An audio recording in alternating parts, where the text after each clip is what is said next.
outras palavras. Ciao a tutti, come sta? Benvenuto a questo nuovo video. Bom dia a todos, hoje é domingo, dia 15 de janeiro de 2023, sou o professor Júlio César.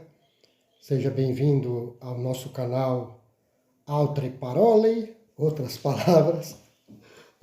Se você não conhece o nosso canal, por favor, escute o que a gente tem a dizer. Se você concordar ou não, enfim, deixe sua opinião educada. Mas se você concordar, Dá like! compartilhe, dê seu like. Para você é uma coisa simples, não esqueça, tem muita gente vendo o vídeo e esquece que dá o like. Porque para nós é muito importante. O YouTube recomenda o nosso canal quando tem muito like.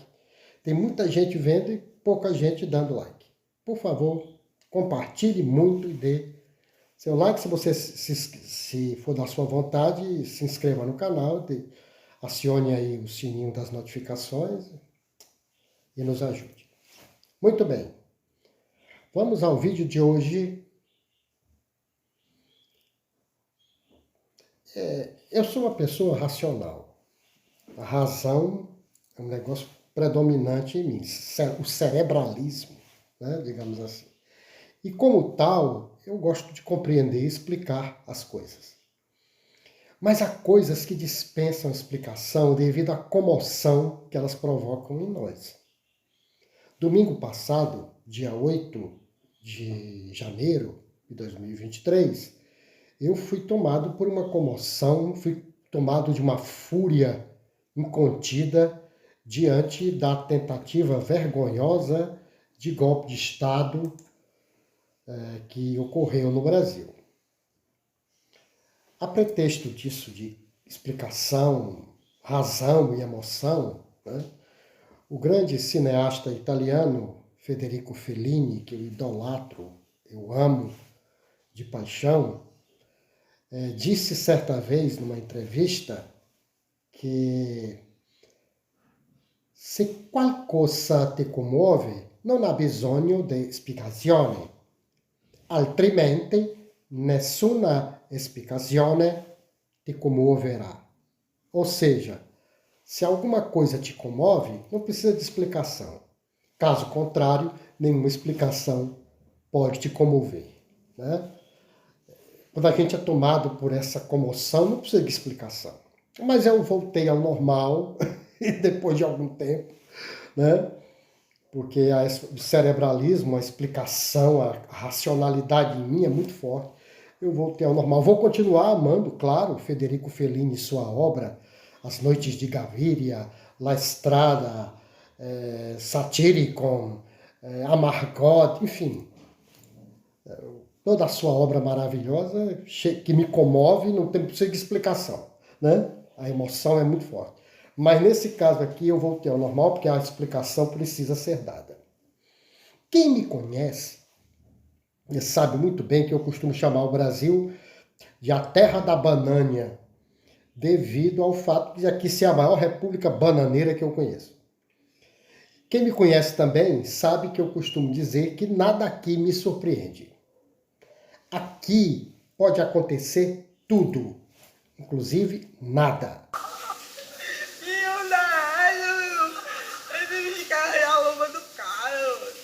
O fato de nada me surpreender mais não significa que eu não fique estupefato. É verdade. O 8 de janeiro, no Brasil, é tão estupefaciente, pelo menos para mim, quanto foi o 6 de janeiro, a tentativa de tomada no Capitólio, nos Estados Unidos. Ambos os episódios possuem a mesma natureza golpista e foram estimulados por políticos derrotados em eleições legítimas e que se recusam a reconhecer o resultado das eleições, ou seja, suas derrotas. Lá, Donald Trump, o cabelo de mim sapecado. E aqui, Jair Bolsonaro, que, além de tudo, fugiu, né? Perdeu a eleição, não deu uma palavra, depois fugiu e estimulou tudo isso aí. Agora, eu tenho consciência disso. Porém, e não vai aqui nenhum conceito de opinião minha, mas apenas uma tentativa de compreender a legislação vigente. O triste e terrível acontecimento de 8 de janeiro, na minha opinião, e de outras pessoas, e pessoas que são da área, eu não sou só um leitor, né? Gosto muito de ler sobre a lei. Mas, enfim, o 8 de janeiro não pode ser abraçado, como está sendo, pela lei antiterrorismo, que a lei antiterrorismo é a lei 13.260 de 2016. Por quê, professor? Você conhece o conceito da lei? Não? Então veja aí a foto.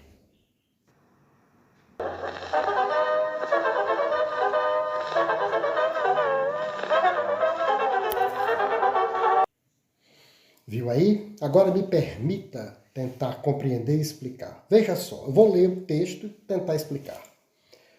Terrorismo consiste na prática por um ou mais indivíduos dos atos previstos neste artigo da lei, claro, por razões, atenção, por razões de xenofobia, discriminação ou preconceito de raça, cor, etnia e religião, quando cometidos com a finalidade de provocar terror social ou generalizado, expondo a perigo pessoas, patrimônio, a paz pública e a incolumidade pública. Mas, professor, eles destruíram patrimônio, eles tentaram um golpe de Estado, isso não provoca insegurança, coloca as pessoas em perigo? Vamos ver o que nos explica a doutora Gisele Guimarães Cittadini, criadora e coordenadora do programa de pós-graduação em Direito, Legislação, enfim, da PUC do Rio de Janeiro. Segundo ela, os atos, segundo a doutora Gisele Cittadini, essa pode ser chamada de doutora mesmo, viu? Os atos ocorridos em Brasília não se enquadram como atos terroristas se considerarmos a lei brasileira sobre o tema, a lei que eu citei de 2016. Segundo a doutora Gisele Cittadini, ocorreu um tipo de terror social com grave dano ao patrimônio público, mas nada disso foi motivado por xenofobia, discriminação ou preconceito, conforme o texto da lei. O advogado Alexandre Wunderlich, especialista em direito penal e um dos consultores quando foi criada uma comissão para discutir a criação da lei antiterrorismo, ele foi um dos consultores da lei, explica que o crime de terrorismo não se aplica aos casos de depredação e tentativa de golpe em Brasília, pelos mesmos motivos citados pela doutora Gisele Cittadini. Portanto, há quem discorde? Eu não vou entrar nesse mérito.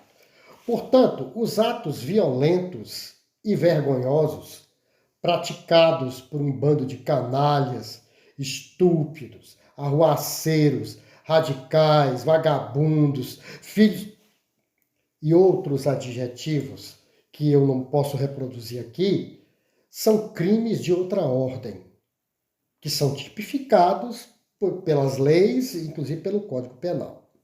Veja aí a foto que tem um resumo dos crimes cometidos por eles. Veja aí.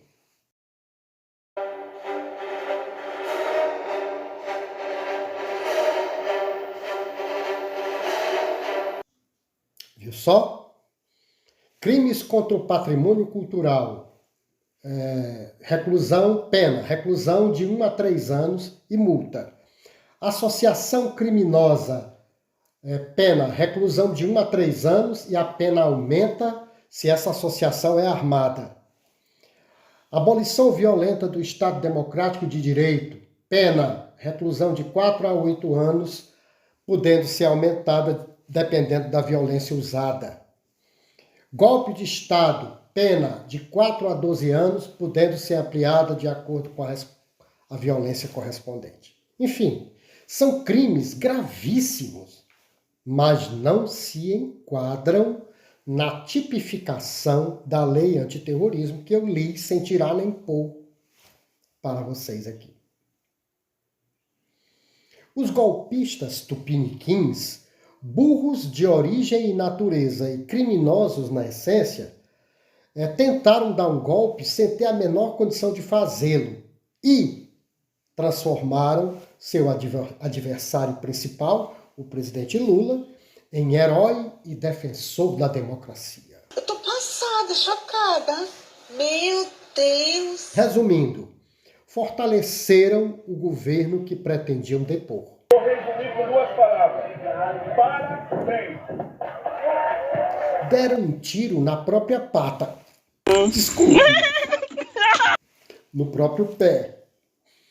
E têm de ser punidos com todos os rigores da lei, mas nada fora da lei. 2 constatações que me são forçosas de fazer sobre este episódio. Primeira, só fizeram todo aquele estrago porque a segurança pública, não importa se eu estiver me referindo à parte das Forças Armadas ou à parte da polícia do Distrito Federal, foi conivente. A história nos mostra que toda vez que o populacho derrubou um governo poderoso, contou com o apoio e a conivência dos homens armados pelo próprio Estado poderoso. Vamos ficar em 2 exemplos bem conhecidos. As revoluções francesa, de 1789, e russa, de outubro-novembro de 1917. Segunda constatação. Lula, mentindo como sempre, Eu acho que sim. disse que, abre aspas, vou ler exatamente como ele pronunciou. E nunca você vir alguma notícia de algum partido de esquerda, de algum movimento de esquerda que invadisse o Congresso Nacional e a Suprema Corte ou o Palácio do Planalto. Pois é. Em 2006, o MLST, Movimento de Libertação dos Sem Terra, liderado por Bruno Maranhão, que mora numa mansão, rimou, invadiu e depredou o Congresso Nacional.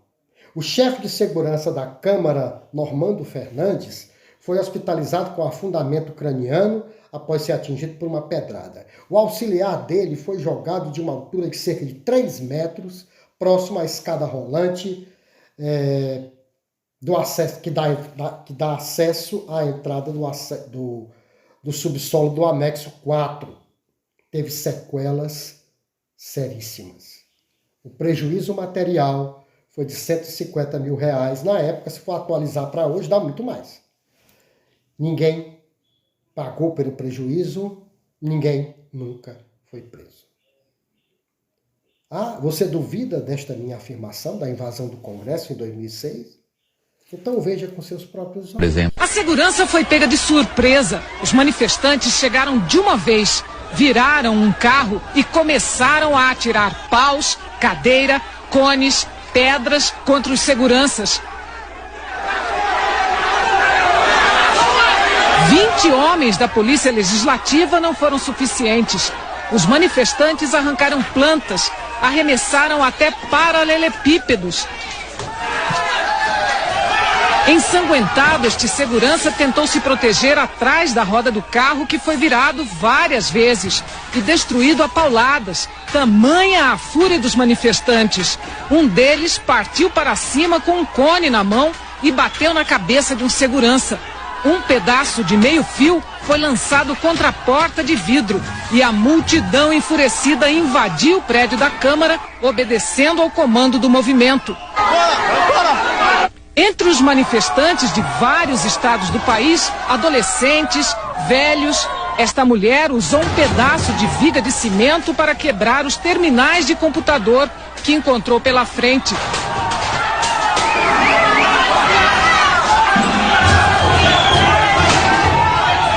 Os funcionários assistiam alarmados.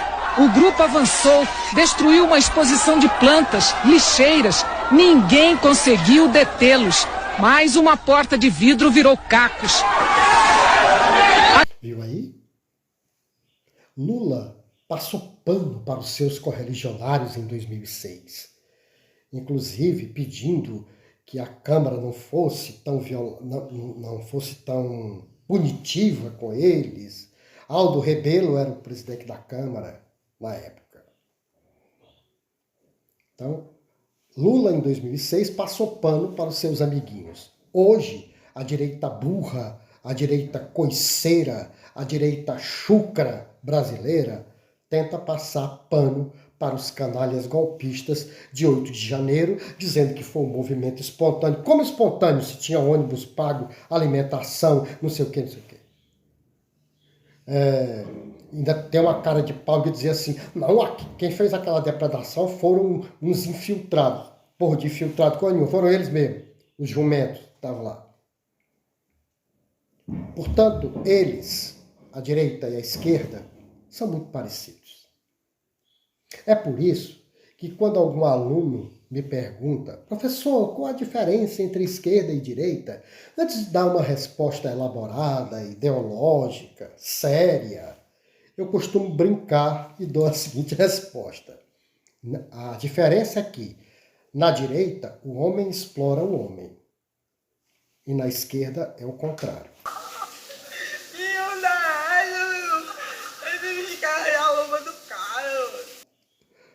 Pois é. Hoje, esta brincadeira serve de resposta séria diante de tanta bandalheira e cinismo. Prisão para os golpistas dentro da lei. Nada fora da lei. Não vamos permitir que uma tentativa aloprada de canalhas tire deles os direitos que eles têm diante da lei.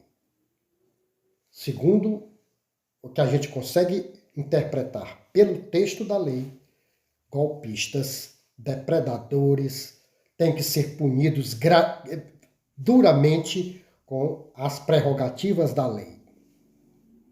Fora isso, não. Abre o olho. É isso aí.